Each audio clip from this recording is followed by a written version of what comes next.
আসসালামু আলাইকুম। এই যেখানে দেখাই যাচ্ছে যে ইংরেজির ফাউন্ডেশন মজবুত করার প্যাকেজ, এটা একটু বুঝে নাও যে এই দুইটা বই, এটা তুমি এতদিন যত বই পড়ছো তার থেকে ভিন্ন, একদম আমূল ভিন্ন। হ্যাঁ, এই যে zero two hero, passport to grammar, এবং এই বইটি হলো ইংরেজি ভাষা শেখার বই, ভাষা।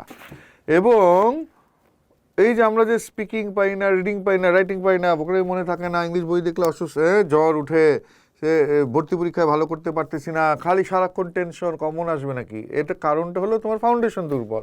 তো তুমি এক্ষুনি এই বই দুটো অর্ডার দিয়ে দাও। প্রতিদিন কিভাবে পড়বা, জাস্ট গল্পের বই পড়ার মতো, ধরো ডেইলি এটা 1 ঘন্টা 1 ঘন্টা। হ্যাঁ, যারা ফ্রি পারলে 2 ঘন্টা 2 ঘন্টা, নাহলে কমপক্ষে 15 মিনিট 15 মিনিট। আর এটা বলো না স্যার আমার কমন আসবে নাকি, এই দুটো হলো ফাউন্ডেশন। সারা জীবন তো কমন অফিসে দৌড়াইছো, দৌড়ে কি ইংলিশ নিয়ে শান্তিতে আসো? শান্তিতে নাই। তো তুমি saifuzbook.com থেকে এখনই অর্ডার দিয়ে দাও এবং এই সময়টা কাজে লাগাও। হ্যাঁ, ইনশাল্লাহ তুমি একটা নতুন জগতে প্রবেশ করবে এই বইগুলির মাধ্যমে। আল্লাহ হাফিজ।